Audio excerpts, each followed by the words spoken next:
que tienen que ver con respecto a la reelección. Y de este tema vamos a hablar con Eduardo Barcesat. Él es abogado constitucionalista y tiene la amabilidad de atendernos. Barcesat, ¿cómo le va? Muy buenos días. Acá Rubén y Magalí Benítez los saludamos desde Formosa. Bienvenido. Gracias por atendernos. Buen día para todos. Bueno, mi opinión es desfavorable respecto del fallo, es decir, creo que quebranta la forma federal de gobierno porque en definitiva no hay ninguna cláusula de la Constitución que defina si lo correcto es periodos acotados sin posibilidad de reelección o reelección condicionada al transcurso de un periodo, como es en el caso de la Constitución Nacional, o que pueda ser definitivo que no hay reelección. Todo eso es materia opinable, no hay ningún texto ni ninguna certeza en la dogmática jurídica sobre qué es lo más propicio, si la periodicidad con obligatoria renovación o si la periodicidad simplemente y con renovación abierta a todo aquel que quiera postularse. Creo que el principio general del derecho es el de la validez de los actos jurídicos, en este caso una reforma constitucional provincial, que estableció la posibilidad de la reelección sin condicionarla. Por lo tanto, los requisitos de legalidad, que son competencia del órgano para disponerlo y procedimiento establecido por la norma superior que habilitó la reforma de la Constitución Provincial de Formosa, están satisfechos. El control de razonabilidad, que es lo que ha ejercido la Corte, es muy excepcional y mucho menos cuando nuestro sistema federal impone que el poder del gobierno federal es en materia de facultades delegadas y que las provincias conservan el resto de sus atribuciones, entre ellas nada menos que la de la voluntad del pueblo expresada en convención constituyente provincial, que fue convocada sin impugnación, sin cuestionamiento, etcétera. Los cuestionamientos vinieron después y derivaron en esto, pero ninguno ataca la legalidad con que fue realizada la reforma de la Constitución de la provincia de Formosa, lo que evidencia que la Corte ha avanzado avasallando el poder de autodeterminación que tiene el pueblo de Formosa, que convocado legítimamente dispone, bueno, el que gana, gana, y si se presenta y gana, no hay por qué cuestionarlo. Sabemos que el actual gobernador tiene un historial de un alto porcentaje de adhesión popular en las elecciones, y eso no debilita la democracia, eso lo fortalece, demuestra que hay alguien que se ocupa del pueblo, que fortalece la calidad de vida y la institucionalidad. Bueno, ¿por qué obligarlo a apartarse o a ser proscripto por un criterio centralista que además emana de la cabeza de un poder judicial que no es ni representativo ni republicano? Digo esto porque no son electos por voto popular, ninguno de los integrantes del Poder Judicial de la Nación, tampoco tienen una periodicidad de sus mandatos con una renovación, ya sea bajo concurso o de cualquier otra manera. Es decir, su nombramiento es vitalicio y depende de la voluntad de los jueces ahora el aceptar el límite de los 75 años o recabar mediante nuevo examen psicofísico una renovación por otros 5 años, que tampoco tiene límites, puede ser 5 años, otros 5 años, etcétera. Entonces todo esto está teñido de una parcialidad que lo hace criticable al fallo, pero la gran pregunta es: ¿y ahora qué hace la provincia de Formosa o el gobierno de la provincia de Formosa con este fallo?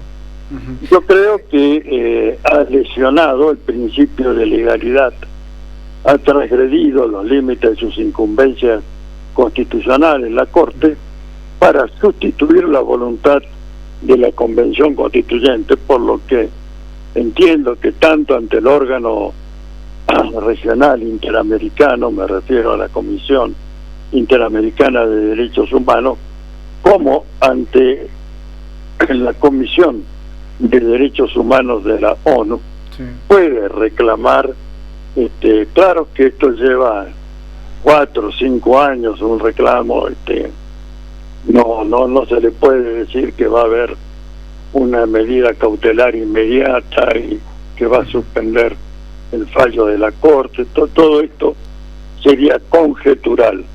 Lo cierto es que se le ha dado un sablazo al federalismo y a la autonomía de las provincias, y creo que es un mal precedente. Sí. Esta es mi opinión al respecto, ¿no? Además, si me permiten, cotejen con lo que pasó no hace mucho tiempo con la reforma de la Constitución de la provincia de Jujuy, donde la Convención Constituyente estuvo integrada y presidida por quien tenía una doble inhabilitación constitucional para intervenir y para presidir, que era el gobernador de la provincia de Jujuy, Gerardo Morales. El resto de los integrantes de esa Convención Constituyente, con la sola excepción de los convencionales de las fuerzas de izquierda, estaban también inhibidos de intervenir, porque así lo decía el texto de la Constitución vigente de 1986. Sin embargo, llevaron adelante de prepo la reforma, violentando, repito, el principio de legalidad, porque estaba el 80 o 85% de ellos inhabilitado para ejercer cargo en la Convención Constituyente. Sí. Funcionó de una manera absolutamente arbitraria, tiránica, diría, porque cuando los representantes de izquierda quisieron proponer algo, sí, lo declararon fuera de temario. En fin, doctor, usted dice que esto no obviamente que el planteamiento no le corresponde a la Corte Suprema de Justicia. En todo caso, tendría que volver eso, según usted, al fuero local, el planteamiento que lo hizo la Confederación del Frente Amplio Formoseño. No dije eso, no. Dije que ahora, tal como están las cosas, los únicos reclamos posibles son ante el órgano regional de la Comisión Interamericana de Derechos Humanos y ante la Comisión de Derechos Humanos de Naciones Unidas. Eso me queda claro ya con el fallo, digamos con el fallo ya salido, por así decirlo. Pero yo digo, en el mientras tanto, antes de que la Corte llegue a fallar respecto a eso, uno de los fallos podría haber sido de que se declare incompetente la Corte y que vuelva a Formosa y que se vean eso. ¿Usted cree que lo más sensato hubiese sido eso? Yo creo que lo más sensato hubiera sido decir que, estando reunidos los requisitos de legalidad, órgano competente y procedimiento adecuado, el contenido de la reforma no hiere cláusula alguna de la Constitución Nacional, por lo tanto, rechazar lo que rechazo, sí, eso hubiera correspondido. Bien. En derecho. Ahora, bueno, están estos. Y bueno, me permito terminar la anécdota de lo de Jujuy. Sí, por favor. El gobierno nacional impugnó la reforma constitucional bajo el gobierno de Alberto Fernández. Impugnó y después también designó una comisión investigadora sobre los graves delitos y violaciones de derechos humanos ocurridos en Jujuy a propósito del debate sobre la reforma constitucional y la ocupación de tierras o el desalojo de tierras de los pueblos originarios. Bueno, esa demanda fue desistida por el actual gobierno, con lo cual convalidó que todos los inhabilitados, conforme la Constitución Provincial del 86, estuvieran como si 0 kilómetros para estar sentados en la banca de convencionales constituyentes. Y el que tenía la doble inhabilitación, que era el gobernador Gerardo Morales, tenía la inhabilitación como funcionario público y como gobernador, que no le permite o no le permitía a la Constitución del 86 ocupar otro cargo alguno. Bueno, estamos en presencia de una arbitrariedad absoluta quedará en el pueblo de la provincia.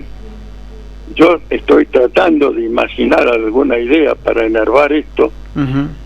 De momento la única que se me ocurre es pensar que se convoque a una nueva convención constituyente provincial y que sea el pueblo de Formosa el que decida si va a acatar la decisión de la Corte Suprema o si va a insistir con sus facultades para adoptar una constitución sujeta a la voluntad del pueblo, de los habitantes de la provincia, y que ellos decidan lo que consideren prudente. Esto es lo único que se me ocurre como medida, no digo inmediata, pero pronta, claro, para resolver el entuerto. Hay un proceso ya en el cual el Ejecutivo Provincial ya puede llamar a convocar a elecciones de convencionales constituyentes en cuanto a la modificación de la Constitución Provincial. Y me parece que en el fallo también de 3 de los 4 jueces plantean de que Formosa tiene que reformar su Constitución en ese sentido. Bueno, repito, la Convención Constituyente de Formosa tiene una autonomía de voluntad que puede ser diversa de lo que indica el fallo, ¿no? Y no sé si la Corte insistiría con decirle, no, usted no cumplió lo que yo dije, no sé. Muchas veces la Corte, cuando anula un pronunciamiento, estoy hablando de tribunales ordinarios, y vuelve al tribunal que produjo, y convoca a un plenario y reafirma la postura que tuvo originalmente un tribunal inferior, la Corte para ahí y ya no admite una nueva intervención suya. Dice, bueno, sin doctrina plenaria, la Cámara Civil o la Cámara Comercial insiste en su criterio, bueno, yo digo, ya no puedo intervenir. Bueno, a ver, Barcesat, y con respecto a la última acordada de la Corte que establecen que con 3 miembros pueden funcionar, y eso que también le dan un mensaje de alguna manera al Poder Ejecutivo de eso, teniendo en cuenta de que hay otros miembros que están ahí en la espera. Tengamos en cuenta lo siguiente, lo que dijo en esta acordada es algo que ya estaba en el procedimiento, pero que es una manera de ponérselo delante de la nariz al Poder Ejecutivo, que es integrar la Corte con los conjueces de las cámaras federales, sorteando 2 de ellos que han sido nombrados cumpliendo los recaudos respectivos para llegar al cargo de camaristas federales, y por lo tanto interinamente integrarían la Corte para que haya 5 trabajando en el examen de las causas que llegan y no acumulen más retrasos del que ya tiene actualmente la Corte Suprema. Bueno, esto estaba previsto de hace tiempo, lo único que le han agregado es que el Poder Ejecutivo mande la nómina actual de los presidentes de las cámaras federales de todo el país, y segundo, que una vez que se hayan sorteado 2 camaristas y en la especialidad y en la materia que hayan tomado intervención, puedan ser convocados cada vez que llega un tema de esa misma materia para no generar pronunciamientos contradictorios. Bueno, esto por supuesto es una especie de parate a la idea de nombrar 2 jueces de la Corte por vía de decreto de necesidad y urgencia, que es por supuesto una bestialidad institucional. De modo que el conflicto de poderes es abierto, el conflicto de poderes no tiene una solución clara a la vista. Lo más sensato dentro de esto sería respetar la acordada que dictó la Corte y esperar un nuevo periodo de la Asamblea, nuevo periodo legislativo, y que la Cámara de Senadores tenga una propuesta que pueda concitar la adhesión de 2/3 de los votos de los integrantes de la misma, ¿no? Perfecto. Bueno, es todo un decir, pero sabiendo del proceder autoritario del presidente, me temo que vamos a tener un decreto antes de fin de año, pretendiendo entrarlos por la ventana a sus candidatos. Barcesat, muchísimas gracias. Gracias por su tiempo de poder charlar con nosotros. Hasta pronto. Que tenga una buena jornada, gracias. El abogado constitucionalista Eduardo está dialogando con nosotros mañana respecto de lo que tiene que ver con las repercusiones al fallo de la Corte Suprema de Justicia sobre la reelección indefinida en la provincia de Formosa. Lo que recomienda él es justamente ya acudir a cortes internacionales para que revean esto. Obviamente está muy en contra de esto porque viola las garantías federales. Decía allí el abogado constitucionalista, la situación es que por lo pronto lo que decía la fiscal de Estado hoy más temprano es que Formosa no va, hasta el momento no va a apelar ante la decisión del máximo tribunal argentino respecto de este tema. Obviamente que hay una cuestión todavía en pugna, no sé si en pugna, pero sí en proceso y que tiene que ver con respecto a la modificación de la constitución de la provincia. Eso que lo venimos tratando todo el tiempo. Hay un plazo todavía de 11 meses en el cual el Ejecutivo provincial va a llamar a las convencionales constituyentes, va a llamar a elecciones de convencionales constituyentes, que van a ser estas las personas que van a modificar la constitución, que dicho sea paso, todos los articulados o todos los artículos están ahí siendo sujetos a modificaciones. Así que bueno, eso también por supuesto se vuelve muy técnico, muy heavy pareciera ser, pero es tan sencillo como que hay jueces puestos por intereses económicos en lugares estratégicos que con sus fallos tienen impacto político. O sea, palabras más, palabras menos, esto es así. La Corte Suprema de Justicia con estos miembros o con los miembros que van a venir, por supuesto que van a decidir sobre la actualidad y sobre el futuro de todos los argentinos y de todos los formoseños, obviamente. Y vaya que han tenido esa cualidad, ¿no? Sobre todo en el último fallo. Pero bueno, vamos a ver cómo continúa esta película. En el mientras tanto, en la oposición hay clima de festejo. Todavía se sigue festejando el fallo de la Corte Suprema de Justicia, con la esperanza tal vez de algún día ganar unas elecciones provinciales. 24 minutos pasaron de las 11 de la mañana. Vamos a una pausa, escuchamos algo de música y ya volvemos.